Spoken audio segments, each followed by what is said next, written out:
నమస్తే. వచ్చే బడ్జెట్‌లో ఖచ్చితంగా ఆటో కార్మికులకు 12,000 నెలకిస్తామని చెప్పి ప్రకటించారు శ్రీధర్ బాబు. మరి అది ఎంతవరకు నిజం? ఖచ్చితంగా ఇస్తారా అన్నది నమ్మలేం. ఎందుకంటే వచ్చే బడ్జెట్ అంటున్నారు.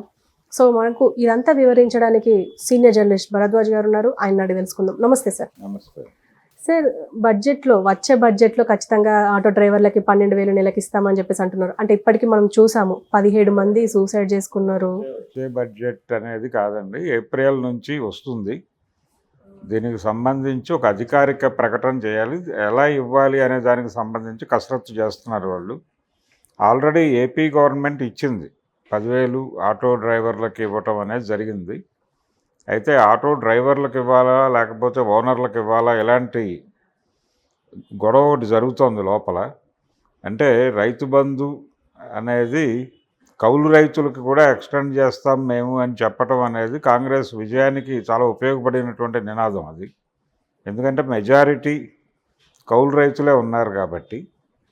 అలాగే ఆటో డ్రైవర్లలో అద్దెకి తిప్పే వాళ్ళ సంఖ్య ఎక్కువ ఉంటుంది.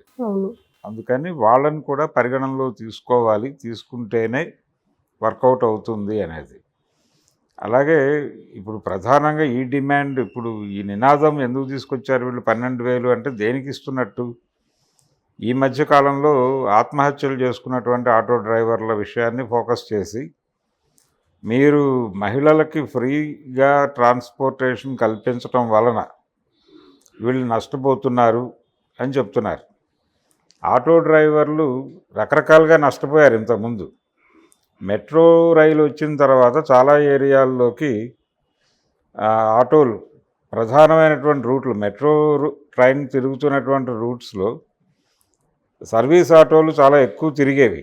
ఉదాహరణకి చెక్ పోస్ట్ నుంచి అటువైపు హైటెక్ సిటీ వైపు సర్వీస్ ఆటోలు పీక్స్లో తిరిగేవి. మెట్రో వచ్చిన తర్వాత దెబ్బతింది కాబట్టి మెట్రో ట్రైన్ కూడా తీసేయచ్చు ఆటో డ్రైవర్ల సంక్షేమం కోసం. ఇలా అంటే మోటార్ వెహికల్ వచ్చినప్పుడు ఒక కథ ఉంటుంది. ఆయన అమరావతి కథలు అని సత్యం శంకరమంచి గారు రాసినటువంటి కథల్లో ఒక కథ ఒక జట్కావాడి జీవితం మీద ఉంటుంది. అమరావతికి బస్సు వస్తుంది. బస్సు వచ్చిన తర్వాత కృష్ణానది దాకా తీసుకెళ్ళి అక్కడ బల్లకట్టు దాటించి పంపించేవాళ్ళు అంతకుముందు ట్రాన్స్పోర్టేషన్. ఎప్పుడైతే బస్సు వచ్చేసిందో గుంటూరు వరకు ఇలా ట్రాన్స్పోర్టేషన్ దొరికేసిన తర్వాత జట్కా ఎక్కేవాడు ఎవడు ఉండడు. దాంతో ఈ జట్కాలను నమ్ముకుని బతుకుతున్నటువంటి వాళ్ళందరూ కూడా ఇబ్బందులకు పాలవుతారు. ఇబ్బందుల పాలయ్యి ఆ తర్వాత వాళ్ళు ఎలా జీవితంలో ముందుకు వెళ్ళారు అనేది కథ. అలాగే జరుగుతుంది ప్రతి చోట. అంటే ఏదైనా ఒక వ్యవహారం వచ్చినప్పుడు, కొత్తది వచ్చినప్పుడు, కంప్యూటర్లు వచ్చినప్పుడు చాలామంది నిరుద్యోగులు అయిపోతారు. ఇలాంటిది అంటే రోబో వచ్చినప్పుడు అదే పని చేసేస్తుంది. ఒక 20 మంది పని ఒక రోబో చేసేస్తుంది. ఆ 20 మంది బయటికి వెళ్ళిపోతారు. ఇలా యంత్రాలు వచ్చినప్పుడు, ఇప్పుడు మిక్సీ ఇవి వచ్చినాయి, గ్రైండర్లు. అవి వచ్చిన తర్వాత ఈ దంచేవాళ్ళు బయట నుంచి పిలిపించి డబ్బులు ఇచ్చి దంచేవాళ్ళు. అలాగే కోతలు, రైతులు పొలాలు హార్వెస్టింగ్కి వచ్చినప్పుడు, పంట కోయటానికి వచ్చినప్పుడు చాలా ఊళ్ళ నుంచి ఆ కోతల కార్మికులు వెళ్ళి అన్ని ఊళ్ళు తిరిగి కోస్తూ ఉండేవాళ్ళు అక్కడ టెంట్లు వేసుకుని ఉండి. ఇప్పుడు ఆ పరిస్థితి లేదు. మిషన్లు వచ్చేసినాయి, కోసేసి వెళ్ళిపోతున్నాయి. ఒక నైట్ ఒక ఊరు కంప్లీట్ చేసి వెళ్ళిపోతున్నారు వాళ్ళు. గతంలో 10 రోజులు 20 రోజులు టెంట్లు వేసుకుని ఉండేవాళ్ళు. ఇలా చాలామంది ఉపాధులు కోల్పోతారు. ఇక్కడ దీన్ని ఫోకస్ చేసి, అంటే వీళ్ళు అనౌన్స్ చేసినటువంటి స్కీముల మీద దాడి చేయటం కోసం ఒక రకంగా పొలిటికలైజ్ చేసేటువంటి ప్రయత్నం చేశారు బీఆర్ఎస్ నుంచి. దాన్ని అడ్డుకోవటం ఎలా అనే ఉద్దేశంతో ఈ 12,000 స్కీమ్ని వీళ్ళు అడాప్ట్ చేసే ప్రయత్నం చేస్తున్నారు. కేవలం మహిళలకి ఫ్రీ ఇవ్వటం వలన మాత్రమే ఆటో కార్మికులు దెబ్బతిన్నారు అనేది ఎస్టాబ్లిష్ చేసినప్పుడు, అంటే పురుషులు ఎక్కుతూనే ఉన్నారు కదా, వాళ్ళకి ఫ్రీ లేదు. ఉద్యోగం చేసుకునే వాళ్ళు తొందరగా వెళ్ళటం కోసం ఇప్పటికీ ఆటోలు ఎక్కుతున్నటువంటి మహిళలు ఉన్నారు. అంటే వాళ్ళకి వేరే అదర్ ఆప్షన్ లేని సందర్భాల్లో సర్వీస్ ఆటోలే వాడుతున్నారు ఇప్పటికీ. అలాగే సిటీ బస్ వరకు వాళ్ళని చేర్చడానికి కూడా ఆటోలే ఆశ్రయిస్తున్నారు వాళ్ళు ఇప్పటికీ. చాలా ఏరియాల్లో స్లమ్స్ నుంచి వచ్చేటువంటి కార్మికులు బస్సు వరకు రావడానికి సర్వీస్ ఆటోలు ఎక్కుతున్నారు. అలాగే బస్ ఫ్రీ కాబట్టి ఆ 10 రూపాయలు ఇక్కడ ఇచ్చేస్తే వీళ్ళు తీసుకెళ్ళి అక్కడ బస్సు దగ్గర దింపుతారు అనే ఉద్దేశంతో బస్సు దగ్గర కావచ్చు, మెట్రో దగ్గర కావచ్చు. అందుకని భారీ ఎత్తున ఆత్మహత్యలు చేసుకునే లెవెల్లో నష్టపోతున్నారు అనేది వీళ్ళు ప్రొజెక్ట్ చేస్తున్నారు. కానీ నిజానికి ఆ స్థాయి విధ్వంసం లేదు. రకరకాలుగా జరుగుతుంది. ఇప్పుడు ఉబర్ వచ్చిన టైంలో కూడా ఇలాంటివి జరిగినాయి. ఉబరు, ఈ ర్యాపిడోలు, ఓలా, బైకులు, బైక్ రైడింగ్ వచ్చినప్పుడు, ఇవన్నీ వచ్చినప్పుడు కూడా ఇలాంటి ప్రశ్న ముందుకు వచ్చింది. ఆటోలను నమ్ముకుని జీవిస్తున్న వాళ్ళు ఏమైపోవాలి అని. ఈ ప్రశ్న ఎప్పుడూ ఉంటుంది. ఒక కొత్త టెక్నాలజీ వచ్చినప్పుడు పాత టెక్నాలజీ తాలూకా పరిస్థితి ఏమిటి అనేది ఉంటుంది.